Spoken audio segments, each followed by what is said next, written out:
What's good, peeps? Thanks always for passing by the channel. Much appreciated. Hit that subscribe button if you guys are new. All right, let's do this. This week in boxing episode, we don't know. All right, let's go stateside first for the big one, the big showdown. CANELO versus Sergey Kovalev. CANELO got the stoppage in the 11th round. Vicious. The way Kovalev slumped on the ropes, fucking hell. Boy, that CANELO has a lot of power. Obviously, that means he is now the WBO 175-pound champ. He did say that he's happy to stay at 175 pounds.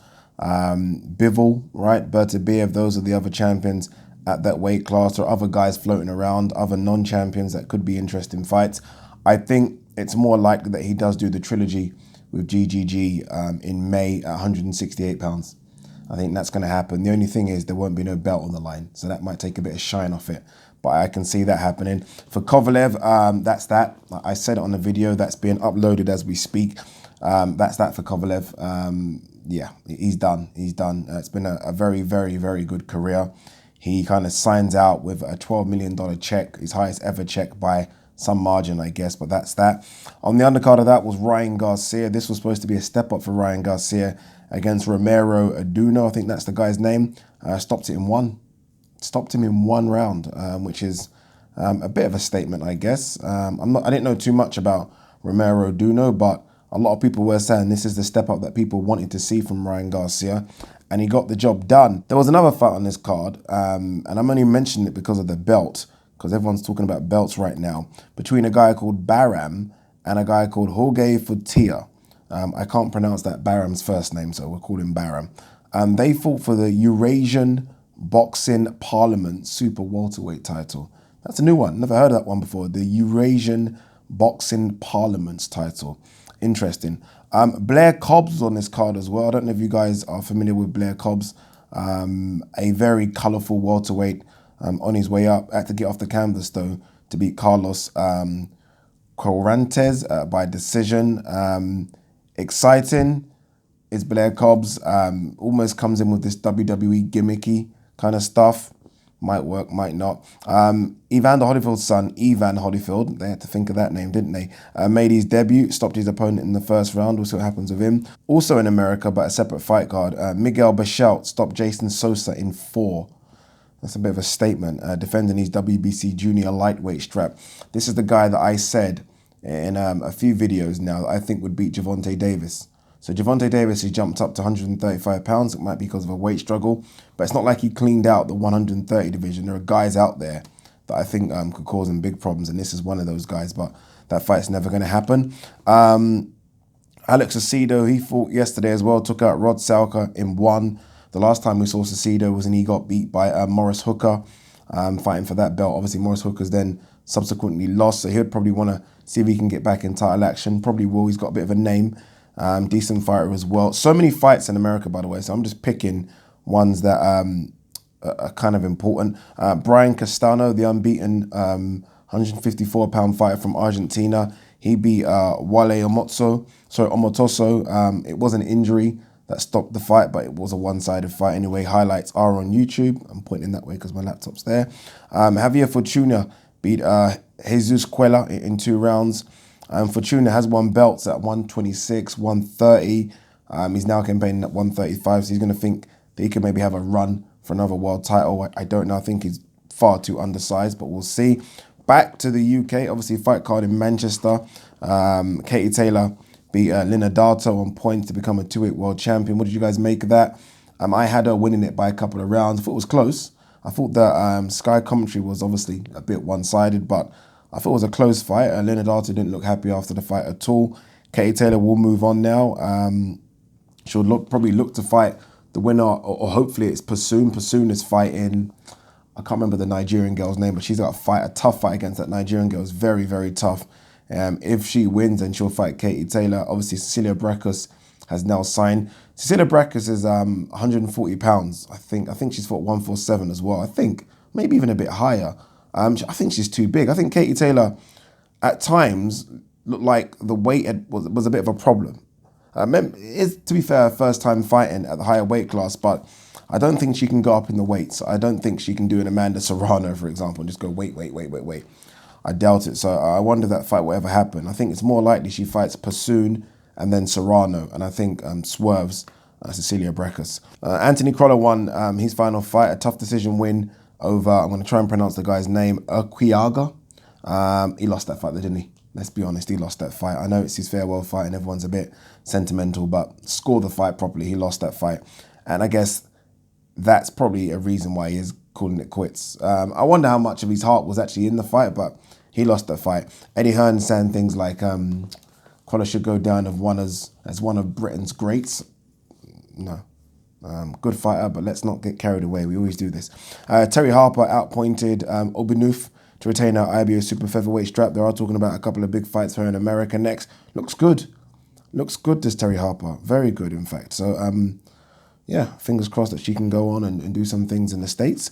Bacoli beat Hernandez in 2 rounds, as expected, right? Bacoli coming in as a late replacement, well, say late replacement, as a late replacement filler for Joshua Buatsi. Hernandez probably got the call on a couple of days' notice. He's lost 9. He's been beaten by everyone that's kind of a prospect, so we expected Bacoli to get the job done there. Don't know what next for Bacoli.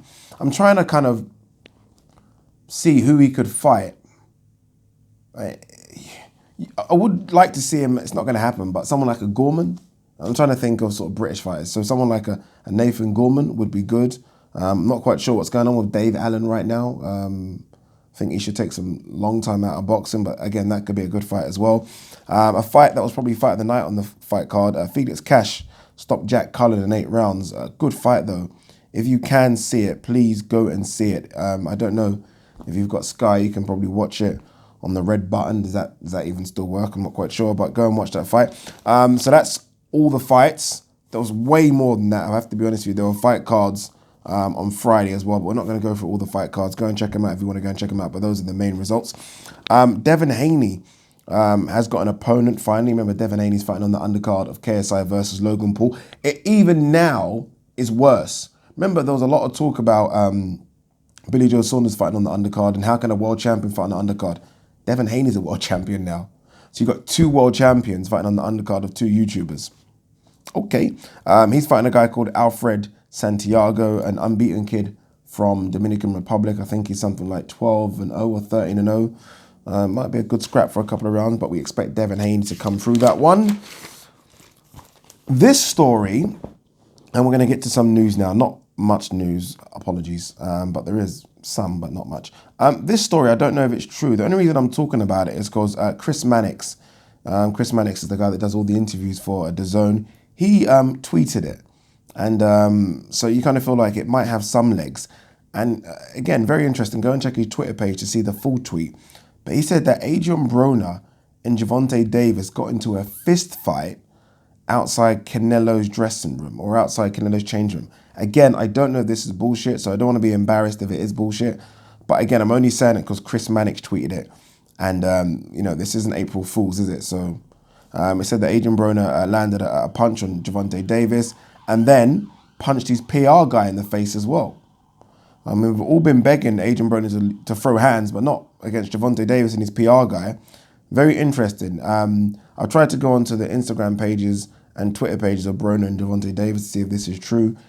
Nothing so far. No one else is talking about it right now, so it might be, might not be. I'm tending to lean towards it might be. Both of these guys are big personalities, and sometimes that can be a problem. Big personalities, and you know both of those guys have mouths as well, especially Broner, so it could be something small that's escalated. Yeah, strange one. Maybe they're trying to line up a fight at 140 and it's a PR stunt by PBC. Wouldn't fool me.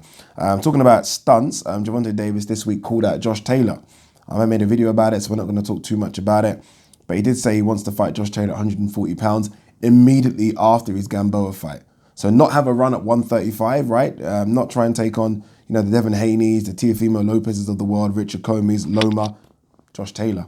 Now, I do believe it's a bit of give him some publicity in the lead up to his fight. But I also do believe he's watched a fight against Progress and thinks he can beat him. What's wrong with that?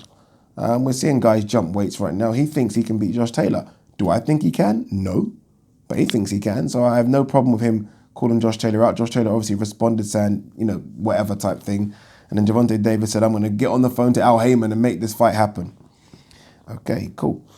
Julio Cesar Chavez Jr., always in the news for the wrong shit, isn't he? And this isn't good. So obviously he's got a fight coming up, or a fight that's been signed, I believe, with Danny Jacobs. So VADA testing has started. Well, they tried to start it anyway. He's now training at the Wildcard gym where he has been training for some time. VADA came into the gym, tried to test him. He refused to be tested. Refused to be tested. And as a result, he's been temporarily suspended by the Nevada State Athletic Commission for that. What the fuck? What the fuck? Obviously, he would have pissed hot and that fight would have been off. He's now trying to sort of backtrack and say they came in angry. They didn't show any ID. Stop it. Stop it. If that fight is off, or if he is removed from the fight, the replacement to fight Danny Jacobs will be Gabriel Rosado. I guess Danny Jacobs isn't going to be happy. Fighting Chavez Jr., I guess, generates more money and might even be an easier fight at this stage of Chavez Jr.'s career than Rosado. Rosado will be exciting. I think Jacobs will beat him, but it's an exciting fight nonetheless. I did put a tweet out yesterday saying, I know people are not happy about the BMF shit, but if there were any fighters in boxing right now that would fight for the BMF title, who would it be? A few people said Rosado. I have to agree. Remember, we're not talking about the best. We're talking about the baddest. And Rosado fucking fight anyone. Anyone. Canelo's been in the news this week. Aside from the fact that he's obviously had that fight with Sergey Kovalev, there's been a lot of discussion this week as to whether Canelo is one of the greatest Mexican fighters of all time. I mean, you think of what that country's produced. Fucking hell. Even one of, I mean, Canelo resume is ridiculous, but I mean, Marquez is there, Barrera is there, Morales is there. Fuck me. Fucking hell. Anyway, Eric Morales this week said that Canelo fights the big names when they're at the end. It's funny because obviously we as fans have said this, but a lot of people in boxing haven't actually said that. Morales is one of the first people to say it. Obviously, Morales is definitely one of those guys in that discussion as one of the greatest Mexicans of all times. And he mentioned a few fighters. He mentioned Mosley, he mentioned GGG, obviously Kovalev this weekend, that Canelo's picking guys at the end of their career. I mean, let's be honest, there is some truth in that. I mean, I've said this for a number of years. Every time I go through Canelo's resume, I can sort of question most of the fights, but I mean, he is fighting the guys. Canelo was also in the news this week for things he said about Oscar De La Hoya, his long-term promoter. There obviously seems to be issue between those two at the moment. Obviously, De La Hoya was still at fight week. I don't know what contract De La Hoya's got with Canelo, but you better hope it's a fucking tight one because Canelo looks like he wants out of that contract. He went on to say things like, there is no loyalty in Oscar De La Hoya. His exact words were, there's no loyalty in him. He started talking about De La Hoya switching trainers and managers throughout his career. And he said, look, the proof's there, the history's there. There's no loyalty in him. So I don't know what's happened between those two. But again, I guess for Oscar De La Hoya's sake, he better hope that that is a tight contract he's got with Canelo. Because De La Hoya, I mean, Golden Boy don't have that many stars. I mean, who have they got? It's Ortiz, Virgil Ortiz. I think he's with Golden Boy. He might become one. Ryan Garcia will become one. Munguia, and then Canelo. That's it, really. There's not that many. So, I mean, obviously, Canelo's the big one out of those. Those guys, the other guys I just mentioned, are all kind of prospects that you hope might turn into big stars. Canelo is a big star, so let's see. Charlo Eubank. Obviously, Eubank's got this fight against Matvey Komarov in December. Charlo's the main event on that card against, I think it's Hogan. The idea is that those two will fight. If both of them win, Eubank said it's a fight he thinks he can win, the fight that he wants. That would be a good fight. I wouldn't mind seeing that one at all. By the way. I think the build-up would be fan-fucking-tastic. And I think it would be great for the Eubank, for American boxing fans to see the Eubanks in action. And I mean both, Chris Senior and Junior. That'd be fantastic. Chisora obviously coming off that win against David Price. Eddie Hearn said the front runners, or the two guys in the running to fight him, like he's the main event here, are Usyk and Parker. Which one do you guys want? I wouldn't mind Usyk Chisora, you know. I wouldn't mind seeing a fighter put it on Usyk. Don't back off. just put it on him, and let's see what Usyk can do against a very big heavyweight. Chisora is one of the big ones now, by the way. 18 stone 8 for his last fight.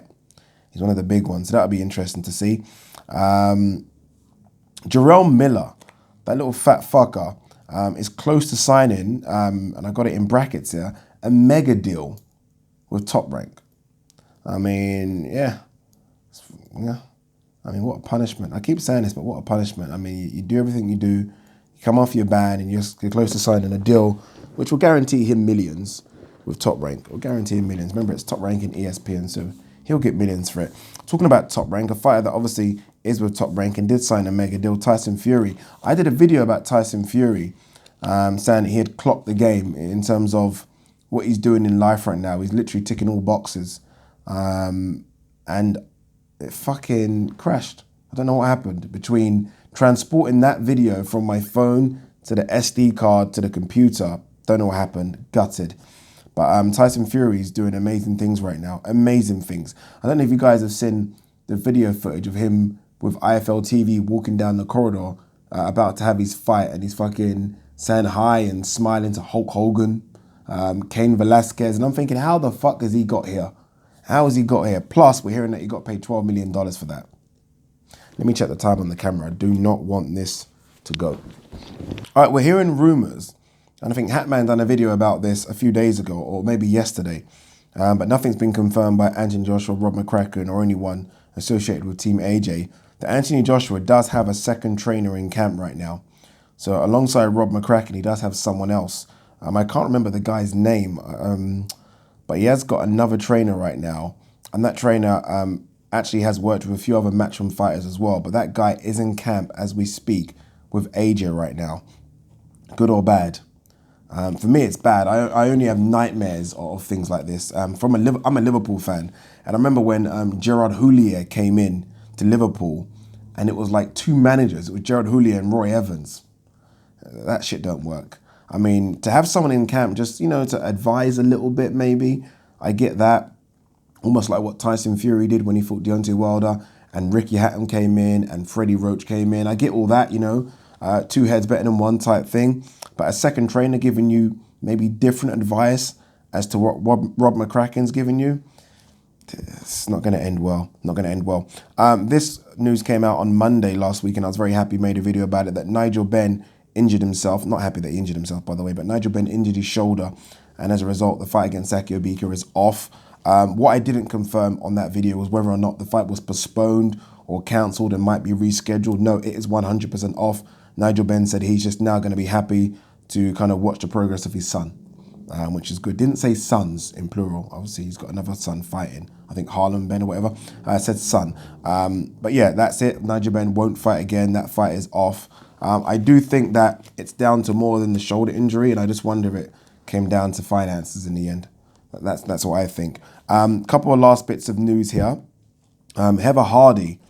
Obviously, I don't know if you guys remember that she had that fight against Serrano. Serrano tweeted after about Heather Hardy maybe failing the drug test. VADA, I think, has confirmed this. And the New York State Athletic Commission has given her a 6-month ban and a $10,000 fine.